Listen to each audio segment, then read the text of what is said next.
Alright, so today what I'm going to be making is Philly cheesesteaks. So there was a couple things I wanted to mention before starting to make about traditional Philly cheesesteaks. Traditional ones are usually made with ribeye, thinly sliced into strips, maybe about that big, and it's cooked on a flat top grill, and they usually use like their metal spatulas to chop it up while they're cooking it low and slow into like little more bite-sized pieces.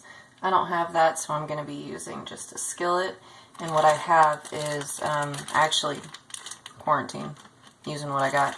I don't have ribeye, so what I have is some, these were cubes of beef for like beef stew that I've chopped up thinly into about between 1/8 and 1/4 inch thick, and I've already kind of cut them into bite-sized pieces. Also, traditional Philly cheesesteaks are usually only seasoned with salt and pepper, and they're usually made with optional sauteed onions and sauteed peppers. I'm just going to do peppers today. I'm making it for my mom. I know she likes peppers. I don't know if she wanted onions in hers. So I'm doing my version of a traditional Philly, but kind of with my swap on it. So I'm going to be using what I have. I'm going to be using the peppers. To season it, I'm going to be using salt and pepper. And I'm also going to be throwing a little bit of Worcestershire in there and a little bit of garlic powder. I just kind of wanted to give mine a little extra flavor, a little extra savoriness, but not too much. I want the meat to bring out most of the flavor, but I'm going to add a little extra. I'm also going to use some slices of American cheese to top it with, and I got hoagie bun. So one of the first tips I learned was when you're cooking a Philly cheesesteak, when you're cooking the meat, you want to kind of cook it low and slow. You don't, since it's sliced so thinly, and as you're chopping it up as you go, you don't want the meat to become too tough. That way when you take a bite out of it, it's not a bite of thin, tough meat. It's going to be thin, juicy, tender meat.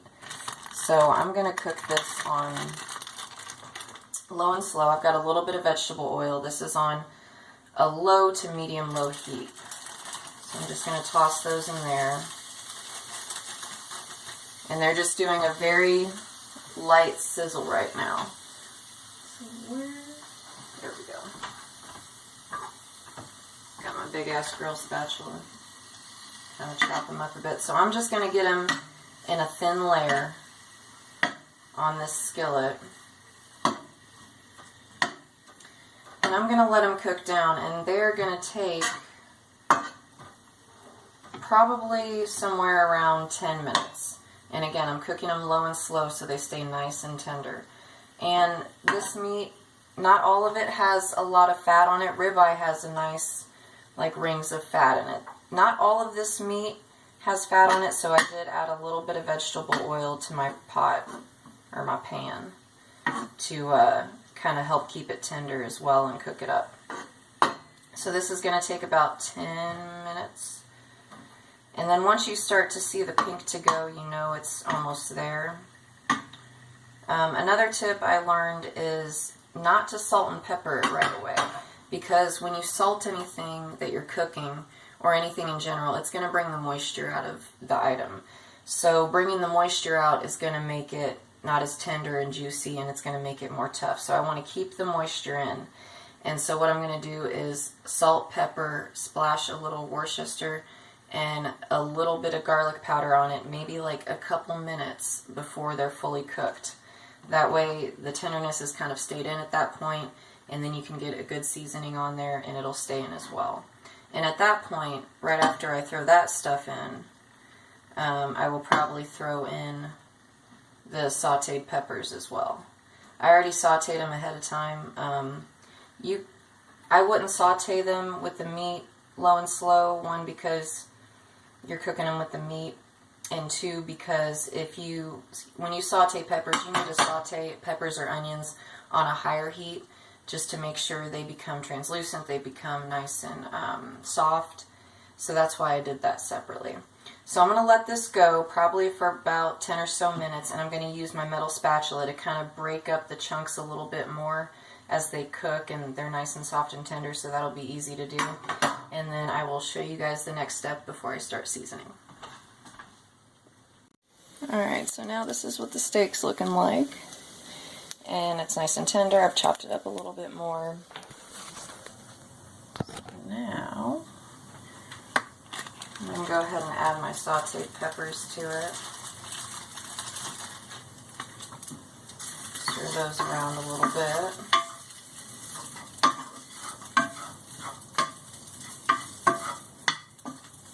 And you know, once you're able to start chopping it up with a spatula, that the fat inside the meat has broken down, and that's what you want. You don't want the fat to be raw and still chewy. You want it to be broken down, but again, you want to cook it on low and slow. And this took about 10 minutes. They are thinly sliced, but I cooked them low, and by about 10 minutes I was able to start chopping them into the sizes I want them. That fat was broken down. So now I'm going to go ahead and add my seasonings. I'm going to do a little bit of pepper. A little salt. A couple splashes of Worcestershire sauce, or however you say that. Ooh. Give it a little extra tang. And then a little bit of garlic powder, not too much. I don't want it to have a strong garlicky taste or anything. I still want it to have kind of a classic taste, but it'll give it a little extra flavor.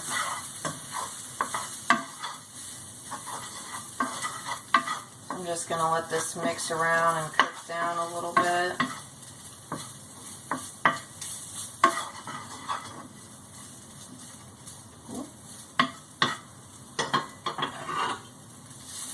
Break it down a little bit more.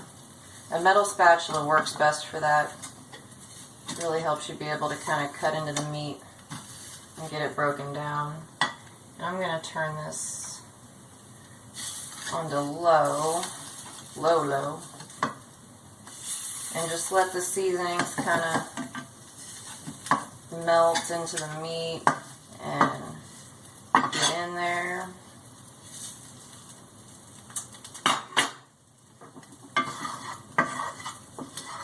Again, this works best with ribeye, but we're using what we got, and if I already have beef in the house, I don't need to be going out and buying ribeye.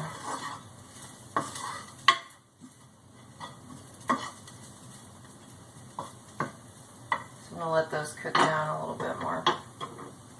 And then after about another minute, I'm going to top it with some American cheese, let that melt a little bit, and then I'm going to throw it onto my bun. Usually traditional Phillies are made with American cheese. A lot of people use white American, some people have used yellow American, but I'm just trying to go for a little bit more traditional, so I'm going to stick with the white. And I had some left over from my queso recipe, so I was like, I'll make some Philly cheesesteaks.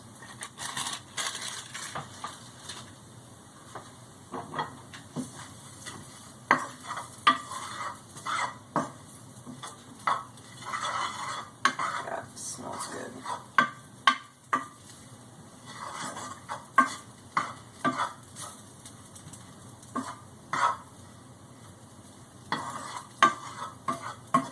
And I didn't drain any of the fat or the oil. The meat kind of absorbs it while you're cooking, and that just helps keep it more tender. So I just leave it in there, and it just helps keep it a nice, juicy Philly cheesesteak. I'm going to top it with the cheese.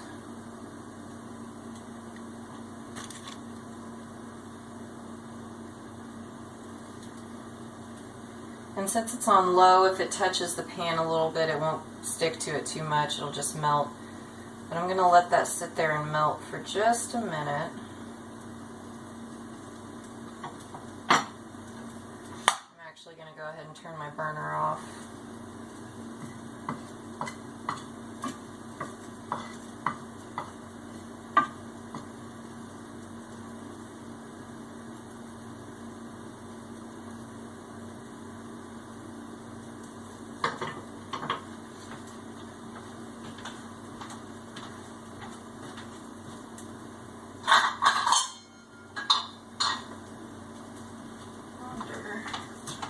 sometimes people put a little saucepan lid over the top to kind of help the cheese melt, so I'm going to do that. Sorry, these are not high quality, super awesome edited videos, but this is just for fun, and I'm just trying to get the recipe out there, so I didn't feel like stopping the camera. And I think it's lagging too because my phone sucks.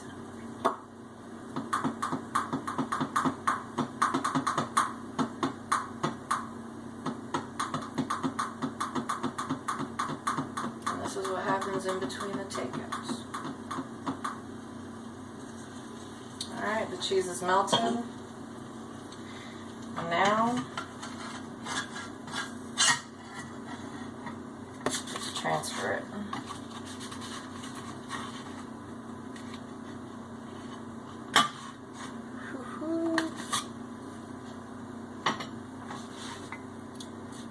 And it's on there.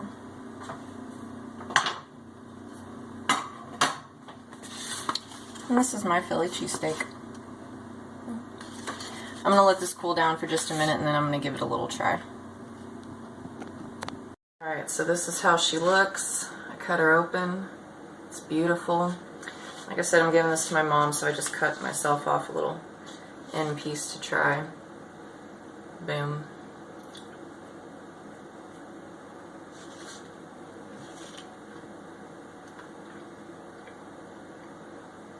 That's good.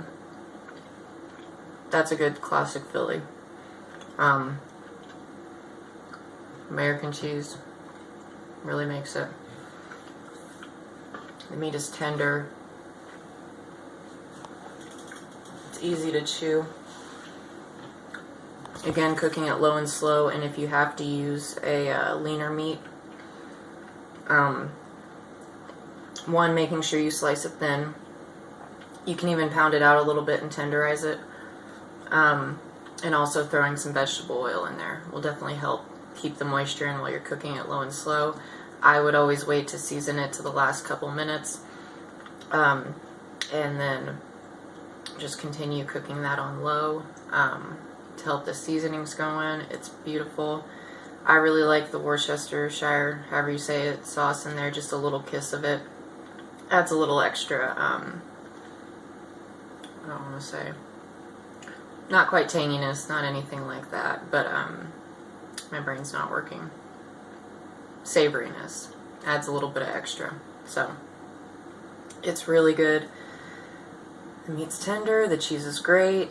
This is just a classic. I usually like a couple other things on my sandwich, but it's a really good classic. It's a good standard recipe for anybody trying to make something comparable to a genuine Philly cheesesteak.